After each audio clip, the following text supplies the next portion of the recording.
Number 11/12/26/37 ये की ज़मीन है 456 एकड़। इस ताल्लुक से 2016 में कलेक्टर साहब के पास एक केस दाखिल हुई थी, जो कि 2023 में निकाली हो गई और उसमें यह घोषित किया गया कि इसके वारस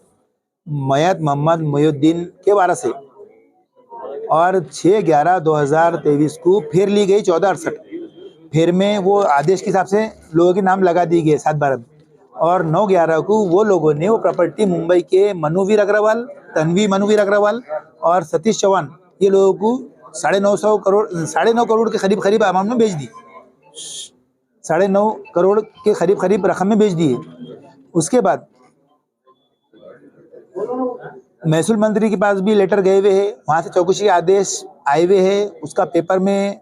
प्रकटन हुआ है 5/1/2024 को और 6/1/2024 को। और इसमें जो कोर्ट ने केस चलाया है, जो केस से संबंधित थे, सबकी चौकसी लग चुकी है और इसमें कितना गैर व्यवहार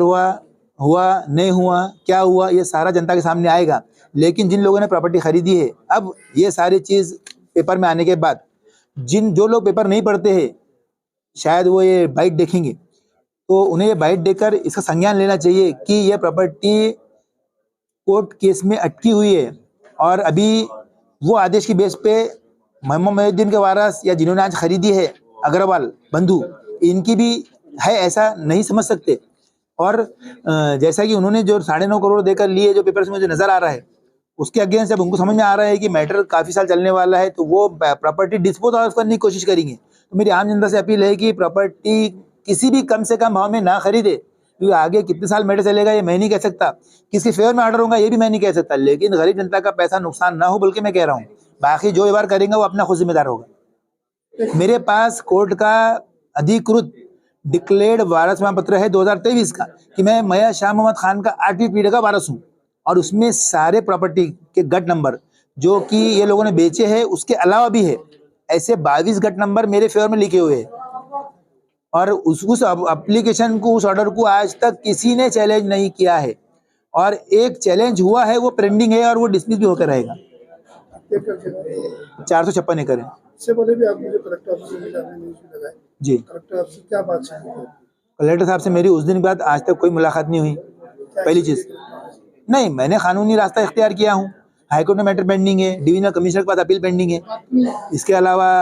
और भी दीगर मकामात पे मैं जाने के लिए तैयार हूँ, जिसमें बम्बई के कोई ऑफिसर्स आते हैं, जिसमें सुप्रीम कोर्ट आता है दिल्ली का, और भी बीच के कुछ ऑफिसर्स आते हैं, मैं वहाँ भी जाना चाहूँगा अगर मुझे यहाँ न्याय नहीं मिला तो। और मैं किसी पे कोई प्रेशर नहीं डालना चाह रहा हूँ कि मुझे न्याय दो, मैं ये बोलना चाह रहा हूँ कि जो पेपर है वो हिसाब से काम होना चाहिए। मेरा नाम एडवोकेट M.A. मंत्री। 45 उसके बाद है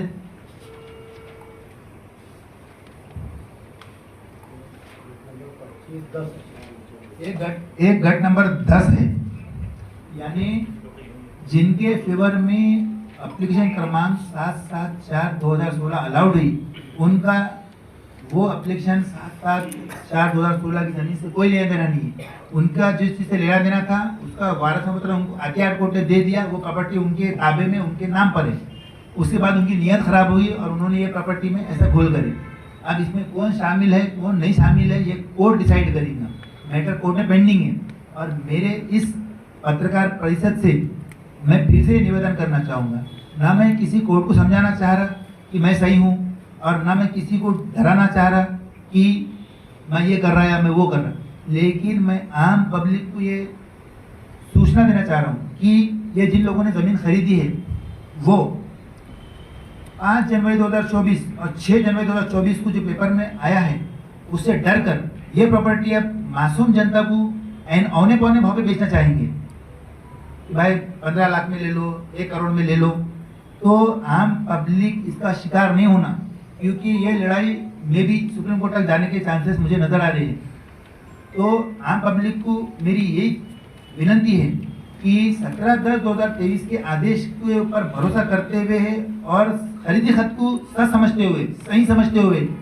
कोई भी व्यवहार करना है तो अपनी जिम्मेदारी पे करे। मैं सिर्फ इतना कह रहा हूँ कि वो ऑर्डर चैलेंज हो गया है, मैटर कोर्ट में है और कोर्ट इसकी तरफ से ऑर्डर देगा, पैसा देगा, ये मैं नहीं कह रहा हूँ। लेकिन जब मैटर पेंडिंग है तो ऐसी चीज़ के ऊपर दाव लगाना अच्छी बात नहीं।